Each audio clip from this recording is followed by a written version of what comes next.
Good morning, everyone. This is Lincoln. Today is the 12th of April 2021, Monday, now 5:10. This time I want to talk about 현대 자동차. 현대 자동차에 대해서 말씀드리도록 하겠습니다. 조금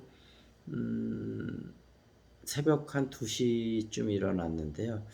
좀 전에 이제 영상 하나 찍고 피곤해서 조금 한두 시간 다시 자려고 누웠는데 잠이 안 오더라고요. 그래서 그냥 현대 자동차를 한 편 더 찍기로 했습니다. 아침인데 뭔가 4월 달이 원래는 잔인한 달이라고 하잖아요. 근데 이번에 주식 시장에서는 1월 중순서부터 3월 말까지 조정을 받고 4월 달이 잔인하지 않은 달이 되지 않을까 싶습니다. 또 SK하고 LG하고 합의가 됐다는 좋은 소식도 있고 현대자동차도 그거에 관해서 좀 수혜를 또 입을 수 있겠더라고요. 그 내용을 좀 설명드리도록 하겠습니다.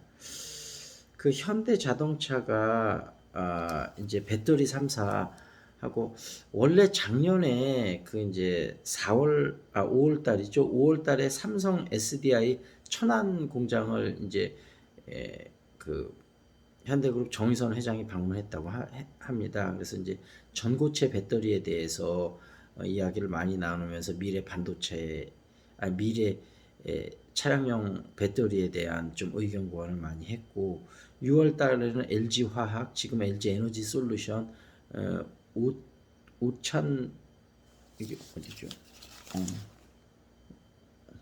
5천인가? 예, 뭐 하여튼 오창이죠, 오창. 죄송합니다.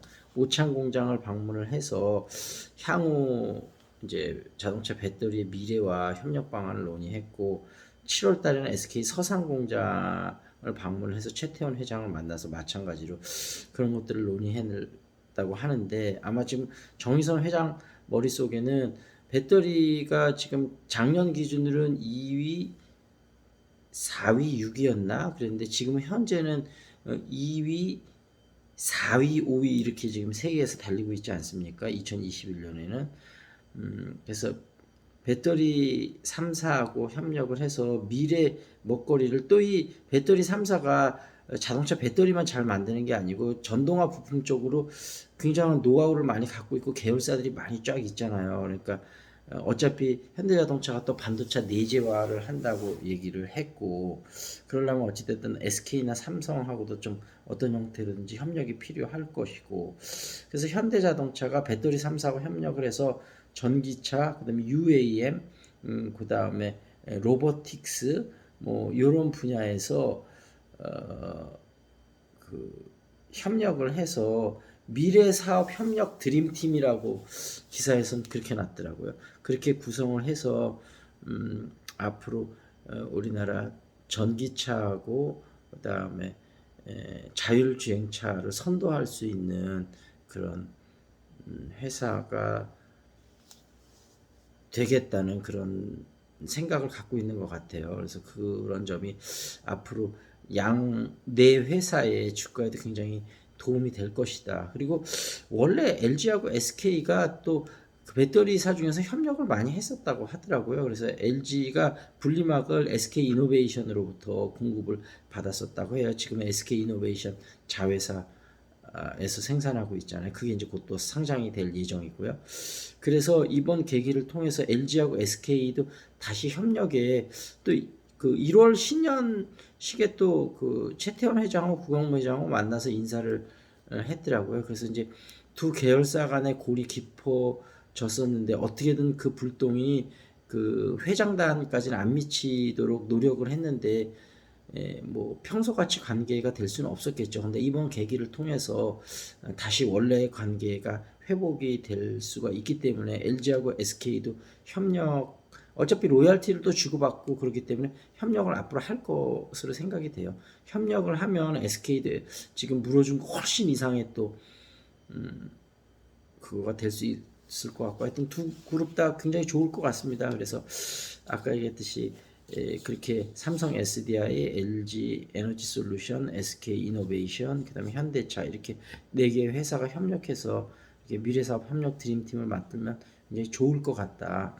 그런 우리나라 주가 흐름 전체적으로도 굉장히 이득이 큰 거다. 이런 말씀을 드리고요.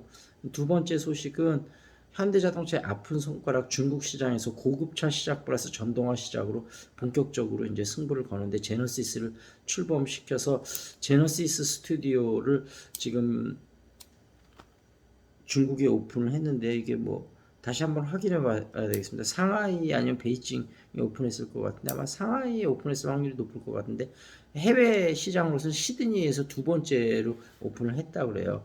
제 생각에는 제네시스는 통하지 않을까 싶어요. 우리나라에서도 글로벌 경쟁력을 갖추고 우리나라에서 확실하게 통했던 시장은 중국에서도 통하거든요. 근데 우리나라에서 어설프게 안 통했던 게 중국은 시장이 넓으니까 중국에서 혹시 통하지 않을까 이런데 그런 건 전혀 안 통합니다.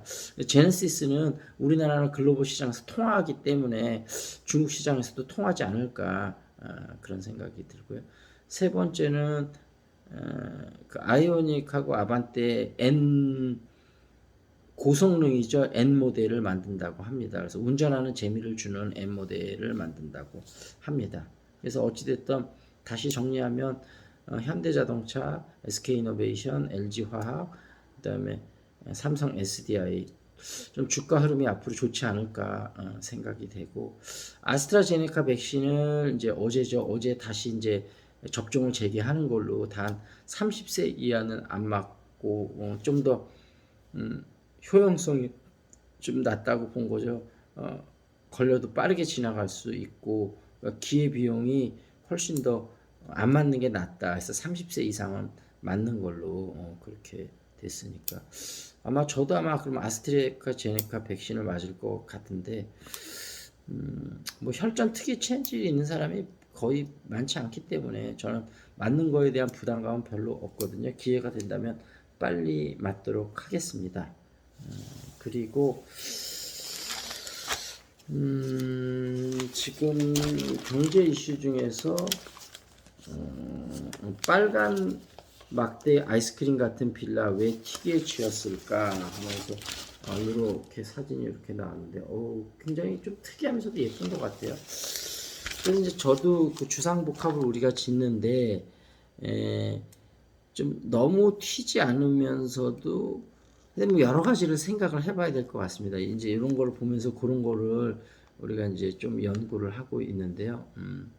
어찌됐든 잘 지어서 또 거기다가 조그맣게 훌륭한 교육센터를 만들어서 좋은 시설로 잘 이용하도록 하겠습니다.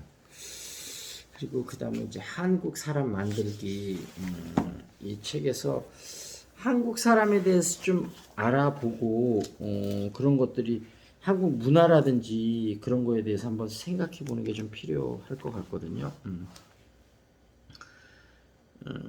조선 사람에서 한국 사람으로 19세기 말까지도 조선반도로 불리던 땅에 살던 사람들은 조선 사람들이었다.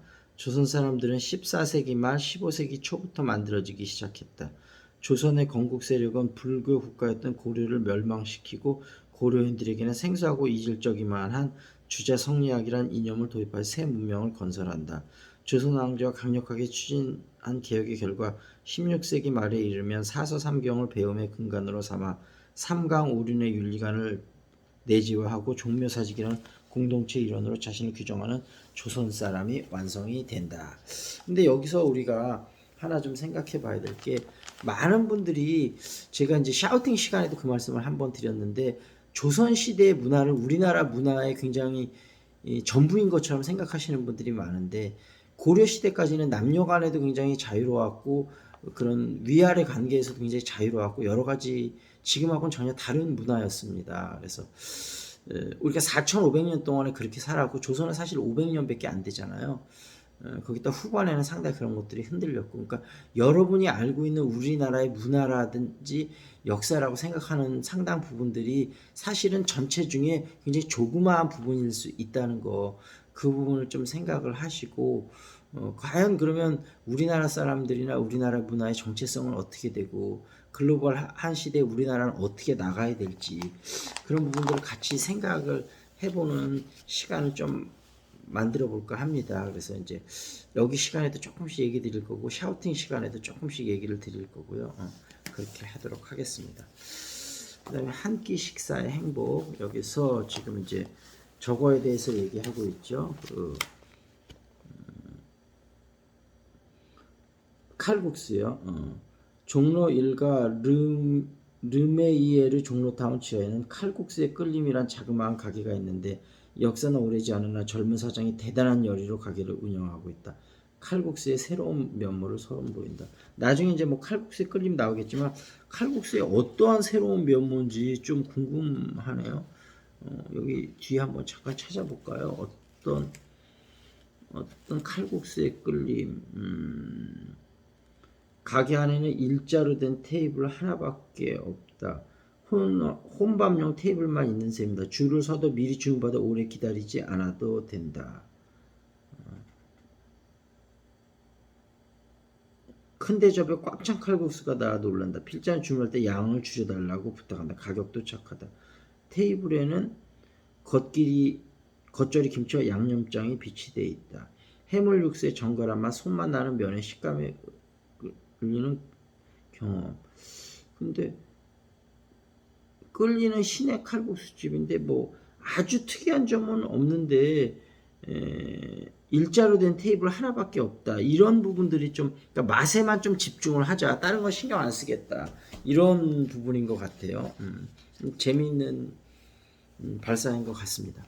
자, 어찌됐든 우리가 차별화를 어떤 상품을 만들 때 차별화를 생각을 해야 되고 차별화가 또 문제는 대중의 마음에 어필할 수 있는 차별화가 돼야 되거든요. 그래서 그런 부분들을 항상 염두에 두고 뭔가 마케팅을 기획을 할 때도 해야 되지 않을까. 저희가 또 잉글리시 아우팅이 앞으로 이제 5월 11일부터 이제 유료화로 전환이 되면서 과연 우리는 어떤 차별화를 둘 수 있을까 그 부분을 계속 요즘 많이 생각하고 고민하고 마케팅적으로 어떻게 풀어나갈까 고민을 해보고 있는데 좋은 아이디어 있으면 좀 주십시오.